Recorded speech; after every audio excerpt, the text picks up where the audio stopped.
2 da tarde falamos de saúde e bem-estar aqui no Porto Canal, o que significa que está no ar este programa consultório dedicado precisamente à sua saúde e feito a pensar em si. Contamos também com a sua participação, para além dos nossos médicos convidados, claro, que graças a eles nos ajudam a levar até si a informação tão importante para aumentar a nossa literacia em saúde, mas também tem voz neste programa. Para isso, hoje só tenho de marcar o 225083297 ou aceder através do endereço de e-mail consultório@portocanal.pt para poder participar e esclarecer todas as suas questões relacionadas com a especialidade ortopedia. É isso mesmo, é então a especialidade que está em cima da mesa. Mas para já, há outros temas que estão em destaque e começamos precisamente com um que não divide opiniões, já que especialistas e cidadãos querem um rastreio para o cancro do pulmão. Este é o tumor que mais mortes provoca na Europa e infelizmente Portugal não escapa à regra, mas apesar de todas as promessas do Ministro da Saúde, continuamos aqui sem um programa nacional de rastreio. É a nossa convidada para comentar este assunto, doutora Isabel Magalhães, presidente da Associação Portuguesa de Luta contra o Cancro do Pulmão, a Pulmonale, a quem agradeço muito a presença, Sra. Doutora. Muito obrigada por estar connosco. Muito obrigada também pela oportunidade de falarmos num tema tão importante para todos nós. Sem dúvida, muito obrigada. Esperava de facto encontrá-la agora e já ter boas notícias, não é? Falarmos já da implementação deste programa e como é que iria correr, mas parece que não é para já. Sra. Doutora, sem surpresas, o cancro do pulmão tem estado no topo da lista dos cancros que mais mata, não só em Portugal, também no resto da Europa. Como é que um programa de rastreio bem desenhado, bem estruturado, poderia diminuir o número de diagnósticos? Muito bem. O que se passa é que o cancro de pulmão, de facto, como diz, é a doença oncológica com maior mortalidade associada. Isso está amplamente ligado com o facto dos diagnósticos por norma, e estamos a falar numa franca maioria dos doentes, ocorrer numa fase avançada da doença. Nós sabemos que quando a doença está numa fase muito avançada, a taxa de sobrevida aos 5 anos ronda os 15%. Se a doença fosse diagnosticada no estado inicial, ela pode atingir, essa taxa pode ser 8 vezes superior. Portanto, naturalmente que importa que o rastreio, que o diagnóstico ocorra numa fase precoce. Obviamente que pode dizer que, enfim, naturalmente surgem sintomas, as pessoas têm que estar atentas aos sintomas. Claro que isso faz parte e nós tentamos, nomeadamente na pulmonal, que se melhore a literacia no sentido das pessoas terem uma maior sensibilização para esses sintomas. Mas também sabemos que estes sintomas, numa fase inicial, muitas vezes são leves, transversais a outras doenças e por vezes até nem existem, às vezes manifestam-se em fases mais avançadas. E, portanto, isto leva a que quer cidadãos, quer mesmo alguns cidadãos que recorrem a uma primeira consulta, andam ali há algum tempo, eu diria que um bocadinho perdidos, até que de facto é feito o diagnóstico e estamos a falar numa doença em eu já não digo cada dia, digo cada minuto conta, quanto mais cedo melhor. Daí que exemplo do que acontece com outras doenças oncológicas, por exemplo, o cancro da mama, coloretal, cancro do útero, em que nós verificamos que a situação é diferente, o rastreio está instituído e naturalmente que os resultados, a taxa de mortalidade é uma taxa inferior à taxa que encontra no pulmão. Claro.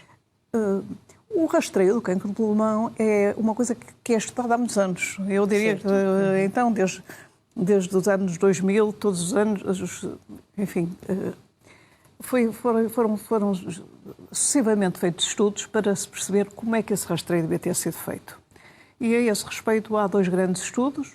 Um inicial, o mais conhecido inicialmente é o NLST, que já em 2010 publicou resultados muito interessantes sobre esta forma de rastrear e mais tarde, em 2020, surgem também ainda resultados, eu diria, mais robustos de um estudo que foi feito em população europeia, nos Países Baixos, que é o chamado Estudo Nelson, e que mostra que, de facto, o rastreio, se feito através de um ataque de baixa dose e de acordo com, eu diria, com as linhas orientadoras que estão definidas, permite reduzir a mortalidade em pelo menos 20%.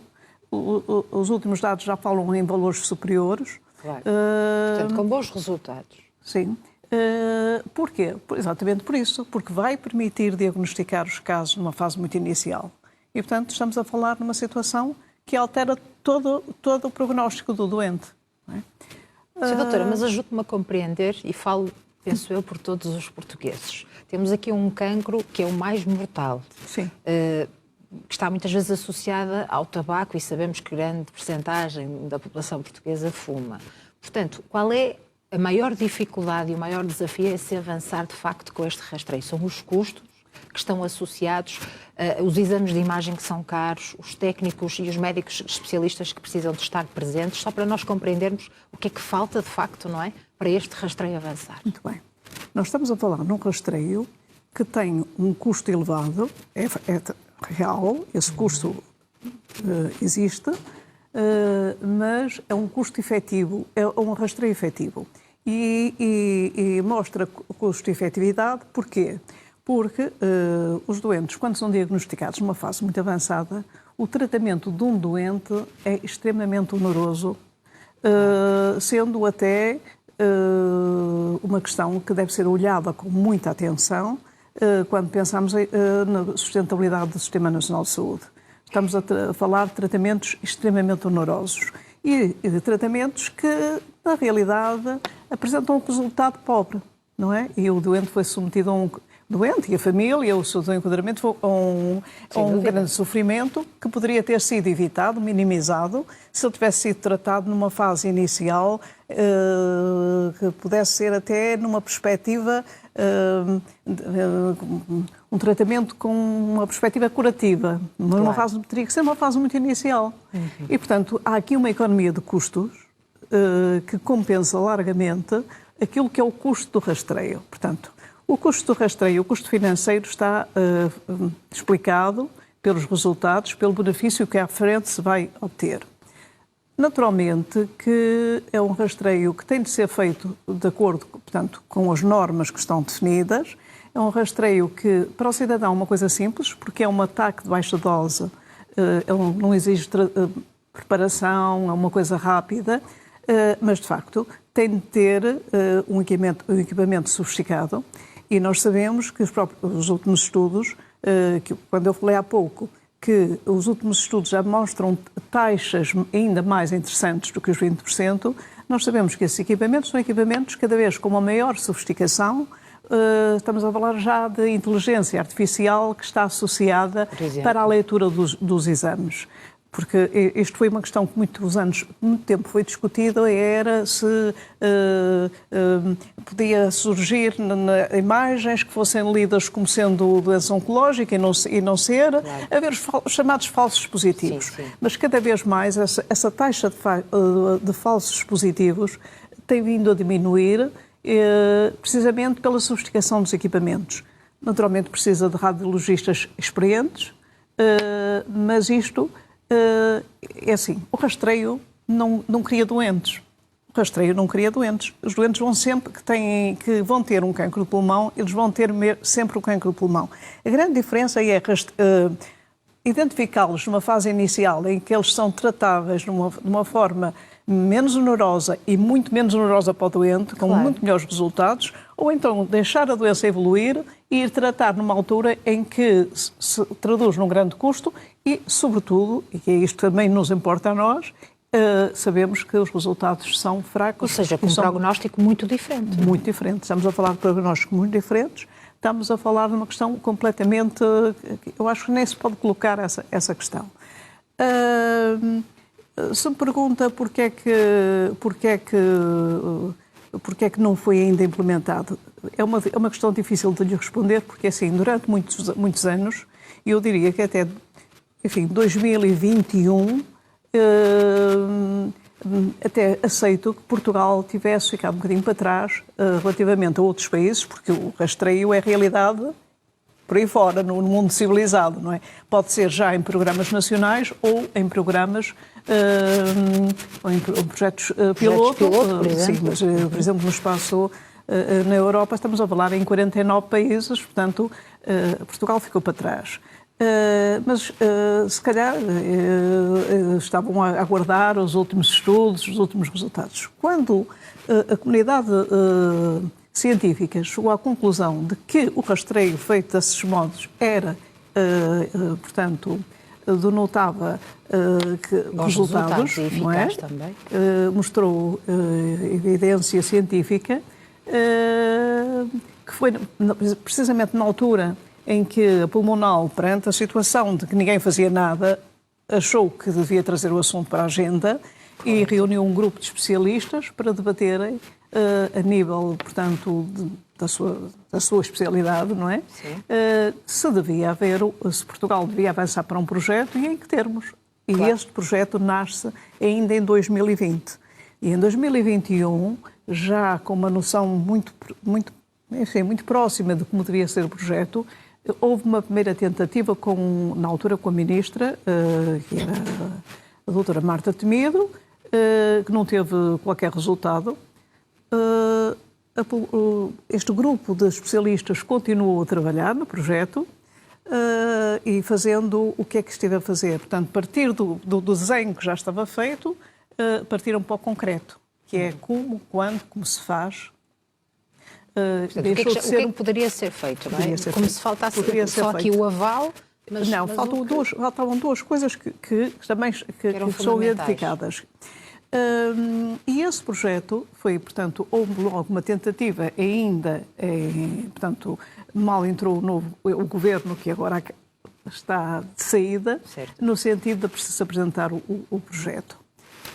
Entretanto, a União Europeia, os peritos da União Europeia, da área da saúde, recomendaram aos países membros e o Conselho de Ministros dos Estados-membros aprovou em dezembro de 2022 a inclusão do rastreio do cancro de pulmão nos planos oncológicos nacionais. Nessa altura, o nosso Ministro da Saúde anunciou, e isto era visível em vários órgãos de comunicação, que Portugal iria avançar e iria avançar exatamente como a União Europeia dizia, que era avançar através de projetos piloto. Dezembro do ano passado, ou seja, estamos quase um ano depois destas declarações, não é?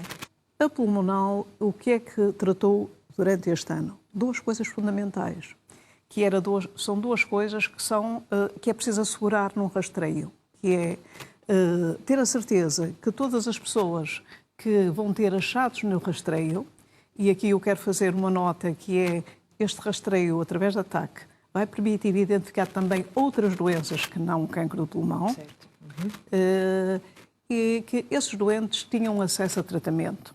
Porque, de facto, não nos faz qualquer sentido haver rastreios e depois não haver nem seguimento. Portanto, e há outra questão, que é a questão dos meios para poder implementar o rastreio.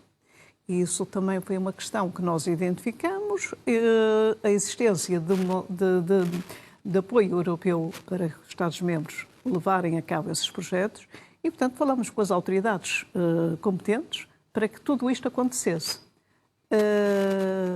Mas até o momento, e apesar de tudo aquilo que foi dito, não aconteceu nem o nosso projeto, nem qualquer outro. Eu aqui, por muito que eu gostasse que fosse o projeto da Pulmonal, acho que o que é importante é que se avançasse com o rastreio e, de facto, até o momento não houve nenhuma iniciativa.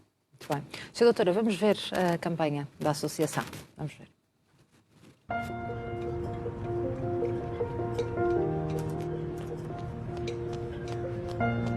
Há um poder que me faz perder a conta aos quilómetros que ainda vou percorrer.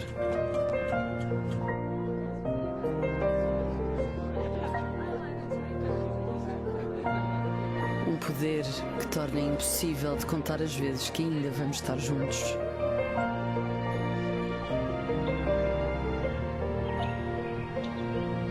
Um poder que me dá mais tempo para aproveitar todas as pequenas coisas da vida. Este poder é o rastreio do cancro do pulmão. Um rastreio que ainda não está implementado em Portugal. É o poder que todos queremos, mas que ainda não temos. Juntos podemos agir antes de sentir e mudar o rumo do cancro do pulmão.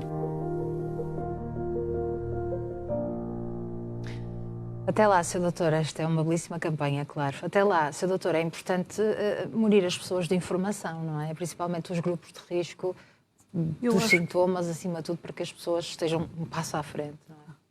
Eu acho que exatamente o propósito desta campanha deste ano é alertar a população em geral, naturalmente, mais uma vez, tentar chegar aos decisores políticos, alertar também todos os profissionais de saúde, todos os stakeholders nesta matéria, para a importância deste rastreio. Porque, de facto, muitas vezes também se anunciam coisas que depois não acontecem, porque no meio de tanta coisa as pessoas esquecem-se. E provavelmente, pensando um bocadinho no grau de literacia da nossa população, acredito que este ano, passado um ano, já ninguém se lembra que houve uma promessa para o projeto avançar. E este eu acho que é um problema grande, que é um problema de, por vezes, as pessoas não terem um bocadinho, não estarem suficientemente alertadas para as questões que são as questões gerais dos cidadãos. A questão da saúde e da doença, que não possa ser só pensada nos episódios da doença, que é uma coisa que acontece muito em Portugal, é que as pessoas... Estamos a falar de cancro pulmão, como estaríamos a falar de outra questão, de outra patologia qualquer. Muitas vezes as pessoas só se lembram das coisas quando lhes bate à porta. E nessa altura, muitas vezes, não é o melhor momento, porque até já estão, no caso do cancro de pulmão, maioritariamente, estão numa fase muito avançada, em que não têm vontade nem disponibilidade. E há outras emoções à mistura, nem estão não é? emocionalmente numa fase em que se sintam à vontade para falar neste tema. E, portanto, eu acho que esta nossa campanha visa alertar, sobretudo, a população, para que as pessoas também possam, em conjunto, tornar este rastreio uma realidade. Sendo certo que nós acreditamos que o rastreio pode mudar o panorama atual do cancro do pulmão. É verdade que, como disse há pouco, o cancro do pulmão é uma doença, eu diria, em grande parte evitável. Sabemos que está muito associada ao tabagismo, mas se calhar também a nível do tabagismo é preciso fazer mais do que se tem feito, um trabalho mais sistemático. É preciso também ajudar de uma maneira mais eficaz aqueles que são fumadores, ajudá-los a fazer a cessação tabágica. E isso é uma das coisas que não falámos, mas é uma coisa que está prevista no projeto de rastreio. Consultas também de cessação tabágica? Porque não é nenhuma ideia inovadora nossa, é uma ideia que está demonstrada em todos os estudos internacionais, que o rastreio tem muito melhores resultados quando acompanhado da possibilidade de haver cessação tabágica. E eu diria que é um momento quando o cidadão se disponibiliza a ir fazer um rastreio do cancro de pulmão, e se é fumador, provavelmente está muito mais sensibilizado a iniciar um processo de cessação tabágica. E, portanto, a cessação tabágica é algo que está associada muito também ao projeto de rastreio.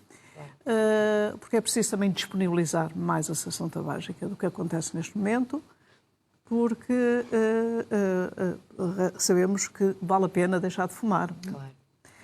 Seja em que faixa etária for, não é? E quantos anos depois de se ter começado a fumar? Vale sempre a tempo? Vale sempre a pena. Vale sempre a pena deixar de fumar. Exatamente. Mas sabemos que, apesar de todos estes alertas, e até porque o cancro do pulmão é uma doença que surge com desfazamento temporal da questão de fumar, não é? Surge mais tarde. Nós temos ainda muitos fumadores que são de uma era em que a sensibilização para o tabaco era muito menor, em que as pessoas achavam que socialmente era bom fumarem e portanto, nessas pessoas, a forma que nesses fumadores ou ex-fumadores com uma determinada carga tabágica, é necessário que haja um rastreio, porque porque é a única forma que existe de conseguir detectar o cancro numa fase inicial. Ou seja, numa fase inicial, pegando então nas suas palavras, Sra. Doutora, este rastreio podia ser dirigido a este grupo de risco, não é? Fumadores Sim, ou ex-fumadores até. Exatamente, numa faixa etária dos 50 aos 75 anos. Claro que me vai dizer, com certeza, há casos de não fumadores, há casos de pessoas mais novas. Claro que é, óbvio, mas os rastreios, como em todas as patologias, sim. são dirigidos às populações onde há maior incidência. Claro. Porque eles têm que ser, é a questão que falou há bocadinho, dos custos. Nós fôssemos rastrear todas as pessoas, o custo seria muito maior do que aquele que é sendo dirigido àquelas pessoas onde há uma forte probabilidade de existir a doença. E, portanto, neste momento, e internacionalmente, é o grupo que está a ser rastreado e que nós estamos a propor também que seja rastreado em Portugal. Naturalmente que com novos desenvolvimentos, este grupo-alvo pode ser alargado no futuro, mas neste momento é aqui que faria sentido.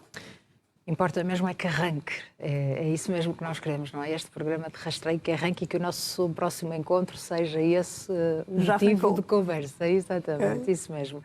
Sra. Doutora, foi um gosto recebê-la mais uma vez. Muito obrigada por ter vindo até ao nosso programa. Muito obrigada. É sempre um gosto. Continuação de um excelente trabalho. Muito obrigada, Sra. Doutora. Ora, nós também vamos fazer um curtíssimo intervalo.